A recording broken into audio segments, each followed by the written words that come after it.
Imagine standing on a slick, icy ridge, looking down. Strapped to your boots are rough wooden planks, hammered with rusty iron spikes. These homemade crampons dig into the frozen ground, keeping you steady. Below, about 9,000 of Europe's best knights are slipping and sliding on the ice. Their horses are scared, and their steel boots can't grip anything. They brought fancy ropes to hang you, but you've got cheap rocks to crush them. In minutes, the old world order is going to be smashed by those falling rocks. This is the Battle of Morgarten, and it's how a group of farmers pulled off the perfect ambush. This story is about survival and suffering. It's about some forgotten parts of history. It happened on November 15, 1315, in a frozen, awful place by Lake Ägeri. The land here makes a natural trap. The freezing water is on one side, and the steep, wooded slopes of Mount Morgarten are on the other.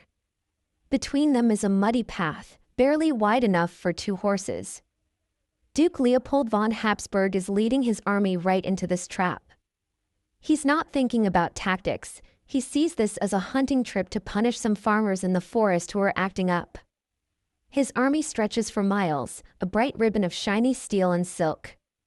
They're loud and sure of themselves, totally unaware of the 1,500 men hiding in the trees above, holding their breath. The Swiss don't bother with a formal warning or waving flags. They just cut the ropes. It starts with a rumble you can feel in your feet. Huge tree trunks, stripped bare and piled high, start rolling down the slope.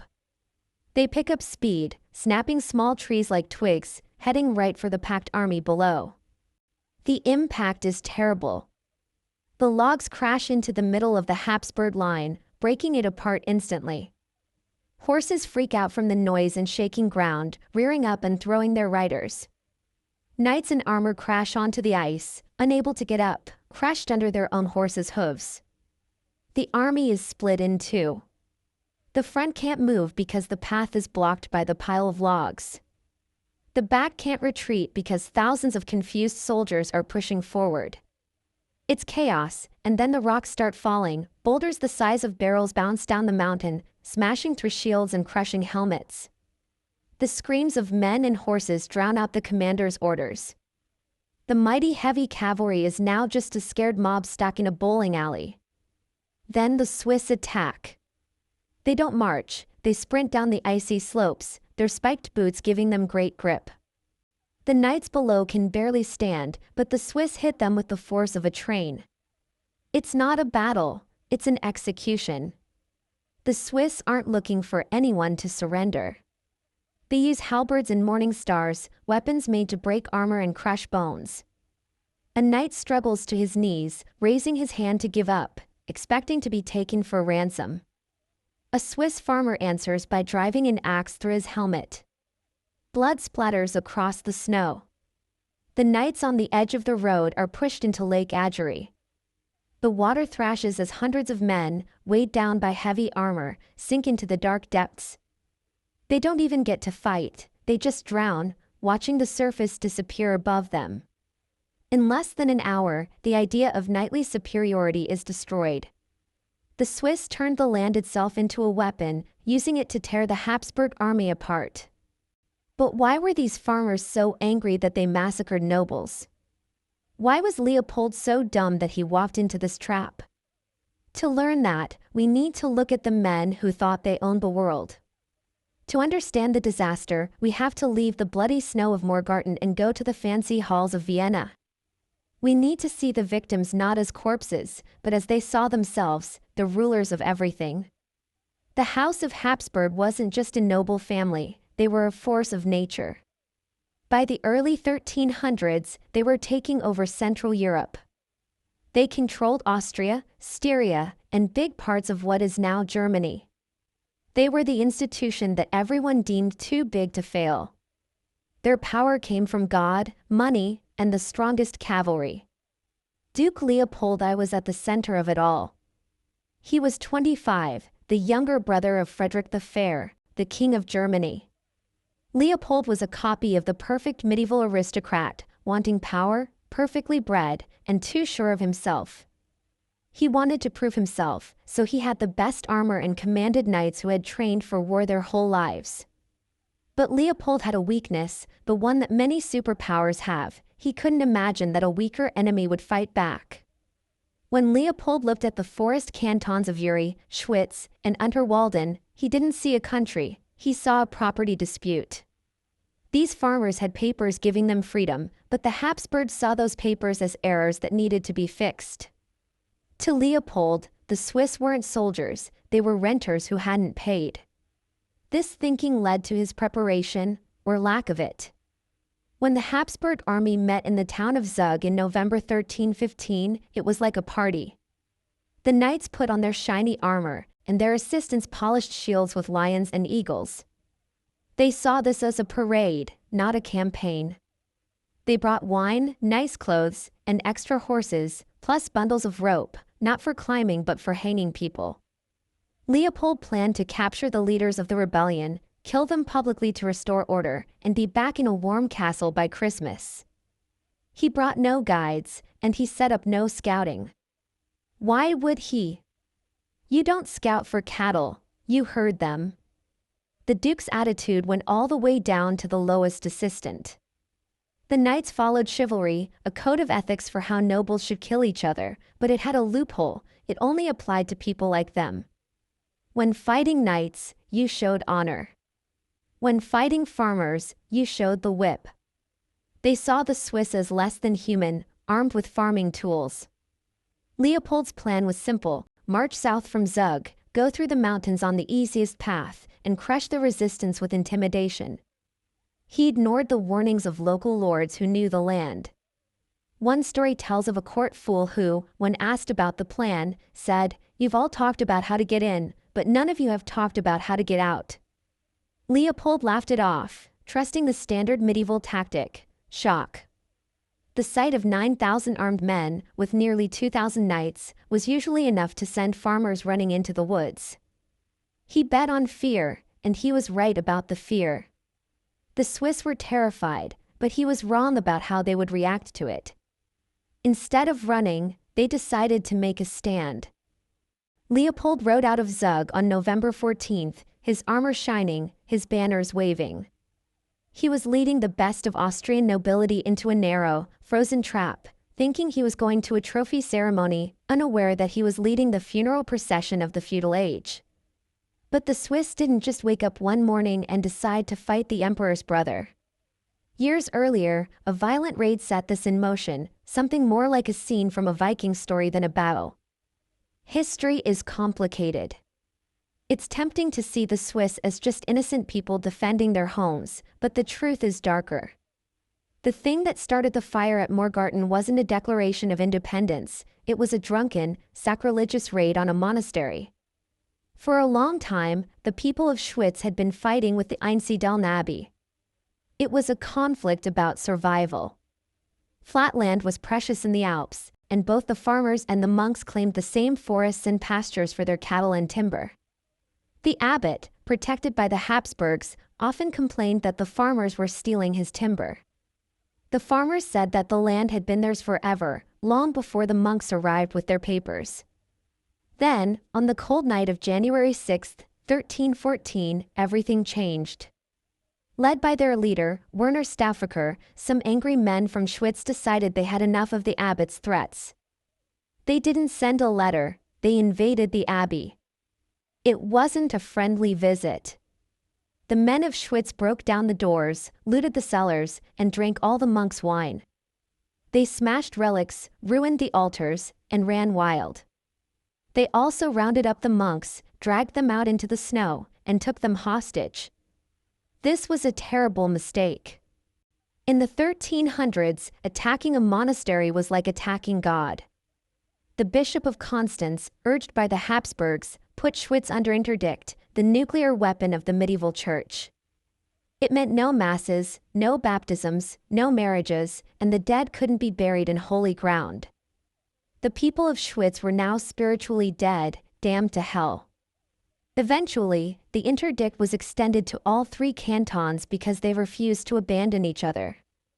This is what created the Swiss Confederation. They were now outlaws in every way. This helps explain why the fighting at Morgarten was so brutal. When Leopold marched south, he wasn't just collecting taxes, he was coming to kill heretics who had attacked the church. The Swiss knew they couldn't surrender. You can't negotiate when the enemy thinks you're evil. The raid on Einsiedeln had destroyed any chance of peace. The cantons renewed their alliance, promising to stand together. When scouts said that the Habsburg army was gathering at Zug, the Swiss didn't panic, they mobilized. But they were few, and the enemy was many. They needed a miracle or a mistake. Leopold was about to give them a big one. On the morning of November 15th, the Habsburg army marched out of Zug. It was a sight to behold. The sun glinted off thousands of helmets, and the air was filled with the sound of mail and horses. The heavy cavalry, the tanks of the time, led the way. These weren't just soldiers, they were celebrities, counts, barons, and knights from all over Habsburg lands, their shields painted with the symbols of old families. They rode tall, joking and talking about the parties waiting for them after they dealt with the farmers. Behind the knights were the infantry, crossbowmen, servants, and a long baggage train. In total, the line stretched for almost 3 miles. As they moved south along Lake Ägeri, the road narrowed. The wide plains turned into a cramped, muddy path. The lake was on one side, and the steep slopes of Mount Morgarten were on the other. The line of knights, once a wall of steel, became a thin thread. In some places, they had to ride single file. This is a commander's worst nightmare, a bottleneck. In this formation, an army of 9,000 is like an army of one. If the front stops, the whole army stops.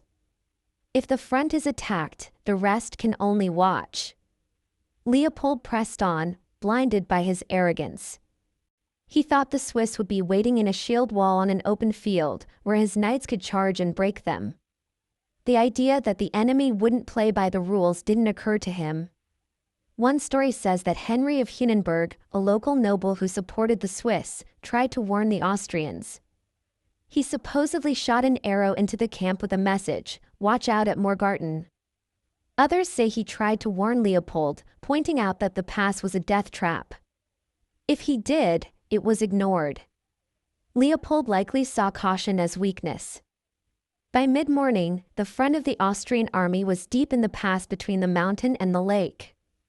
The ground was frozen and slippery. The horses struggled. The knights stopped talking, replaced by the sound of breathing and creaking leather. The mountain cast a shadow over the road. They were now fully inside the trap. Above them, hidden, the men of Schwyz watched. They could see the helmet plumes and hear the voices of the men they were about to kill. They waited until the army was so deep that turning back was impossible. Leopold rode near the front, with his guard. He was one of the most powerful men, but at that moment, he was weak. He had led his men into a corridor with no way out. Then the mountain began to move. The attack didn't start with a shout but with the groan of timber. The Swiss cut the ropes holding back huge tree trunks. They tumbled down the slopes, picking up speed, turning into battering rams. The impact was huge. The log smashed into the center of the Austrian army with incredible force. Horses were knocked off their feet, and men were crushed in their armor. The organized line of knights vanished, replaced by a mess of metal and bodies. Then came the stones. The Swiss had piles of rocks along the ridge, and they rained down on the soldiers. Medieval armor was designed to stop swords and arrows, but it couldn't stop rocks. A heavy boulder falling from above didn't need to cut through the steel to kill you, it just crushed your ribs and lungs or fractured your skull. The knights weren't being stabbed, they were being bludgeoned to death by the mountain itself. The army buckled. The front found the road blocked by a wall of debris. They stopped, but the men behind them kept pushing forward, unaware of what was happening. The pressure was unbearable. Knights were squeezed so tightly they couldn't even draw their swords. Horses, scared and hurt, began to kick and bite, trampling their own masters. The road became a mess of mud, snow, and blood. The trap was now sealed. The Habsburg army was paralyzed. Then the second part of the slaughter began. The Swiss didn't stay on the ridge, they grabbed their weapons and slid down the slopes, moving with incredible speed, like wolves dropping into a sheep pen. The knights looked up, confused and terrified, to see a horde of men rushing toward them, not carrying swords but tools that looked like they belonged in a slaughterhouse. The most terrifying of these was about to change the history of warfare. Forget the wide view. Focus on a single knight, Count Wilhelm, a veteran in expensive armor. He was yelling at his servant, trying to turn his horse in the mud. In any other battle, Wilhelm was like a god. But now, a man stepped out of the fog, wearing rough clothes and those strange spiked boards on his feet. In his hands, he held a long pole with a piece of iron that looked ugly and cruel, the halberd, the weapon that killed the Middle Ages. Count Wilhelm drew his sword, confident. He had the reach and the height, but he didn't know what he was facing. The farmer swung the halberd, not at the knight but at the horse's legs. The blade cut through the animal's tendons. The horse collapsed, screaming, and Wilhelm was thrown into the mud, weighed down by his armor. He tried to get up, slipping on the ice. This is where the halberd showed its genius. It was 3 weapons in one. As Wilhelm tried to stand, the farmer used the hook on the back of the weapon to catch the edge of Wilhelm's shield and yank. The long pole gave him immense leverage. Wilhelm was slammed back into the mud. Now, the kill. The farmer reversed his grip and brought the weapon down like a woodcutter, the heavy blade striking Wilhelm's helmet. It might not cut through, but the force scrambled his brain, paralyzing him. Finally, the spike. The farmer flipped the weapon and found a gap in the armor, under the armpit or at the groin. He thrust the steel point home. Count Wilhelm, a lord of the realm, was dead, killed by a farmer with a tree pruner. This happened hundreds of times in an hour. The halberd was the perfect weapon against a knight. It gave a poor man the reach to take on a horseman, the leverage to pull him down, and the power to finish him off. It turned the knight's armor into a coffin. Once you're on the ground, armor isn't protection, it's a cage. The Austrian knights, trapped in the crush, watched as their comrades were pulled from their saddles like fish. There was no room to charge, no room to move, just the sound of halberds rising and falling, opening up the Austrian army like cans. This wasn't just a defeat, it was a revolution, written in blood. The age of the invincible knight ended on a road in Switzerland, at the end of a long pole.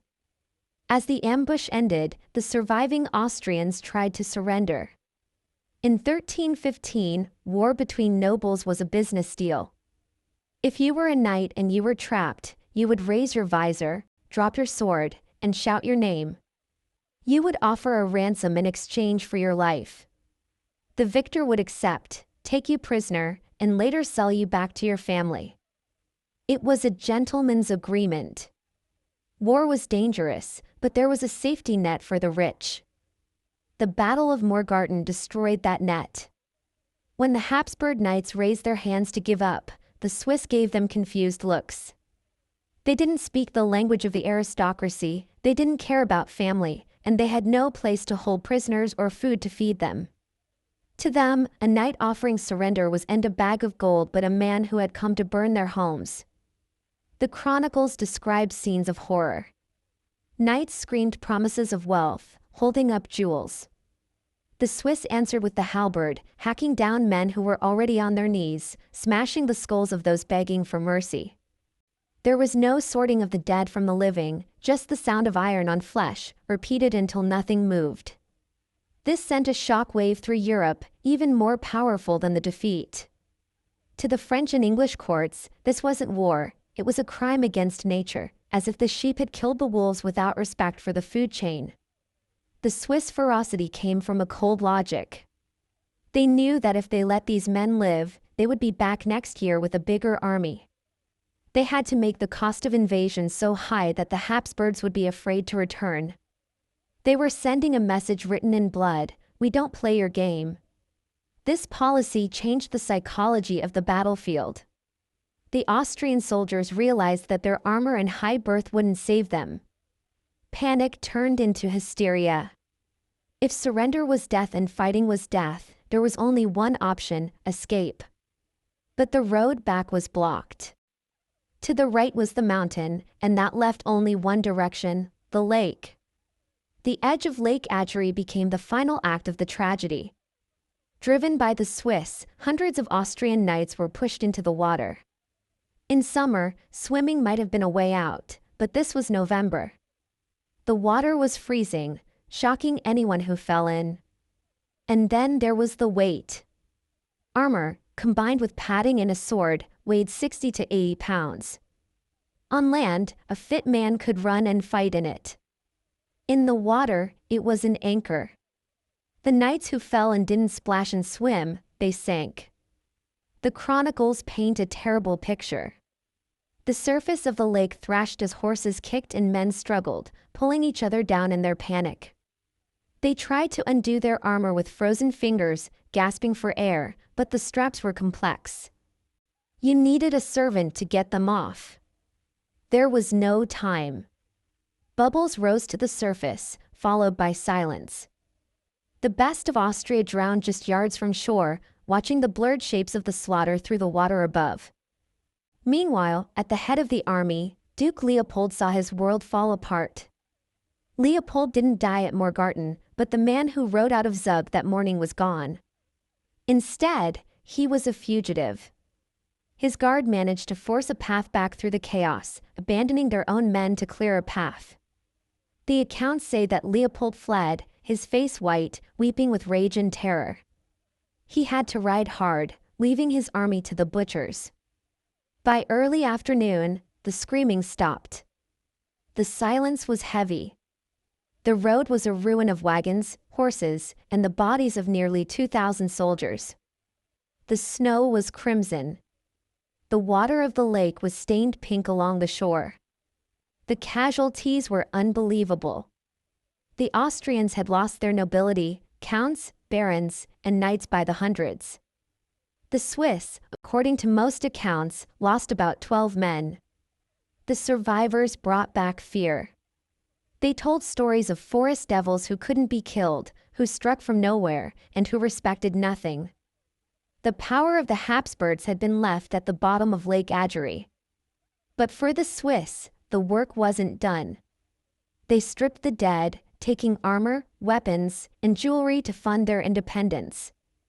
As news of their victory spread, it reached not just kings but anyone looking to hire the deadliest soldiers in Europe. News of the massacre spread like a plague. In the courts of Europe, kings and cardinals read the reports in disbelief. History had been rewritten. For centuries, it was simple: heavy cavalry was greater than infantry, and nobles were greater than farmers. Morgarten proved that wrong. But something strange happened. European monarchs didn't just fear these mountain men, they wanted to buy them.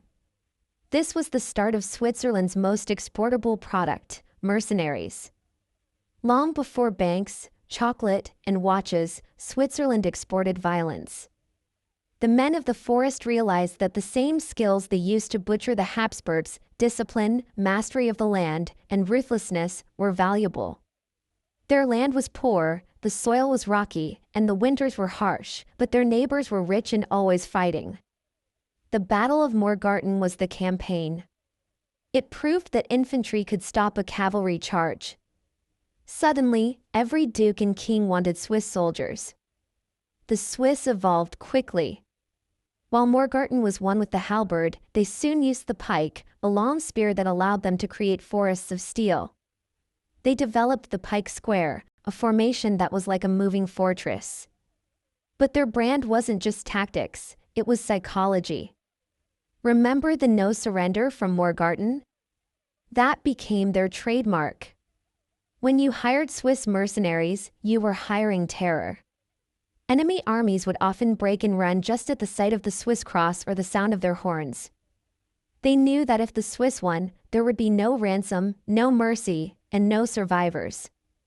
The Swiss were loyal, fighting for whoever paid them. If you paid them, they would march into hell for you. If you didn't, well, no money, no Swiss became a famous saying. This trade transformed the Swiss cantons. Gold from Europe flowed into the valleys. The shepherds who had crushed Leopold became power brokers. They dominated European battlefields for 200 years, influencing the rise and fall of kingdoms. Even the Pope decided that the only men he could trust were these warriors.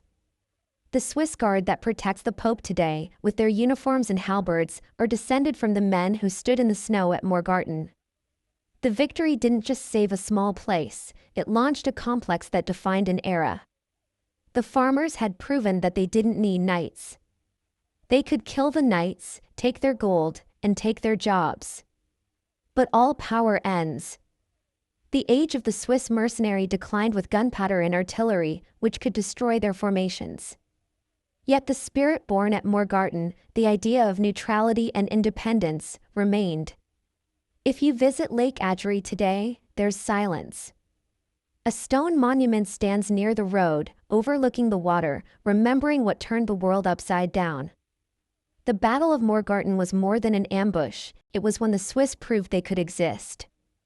It showed that a small population, using their land and fighting with ferocity, could defy an empire.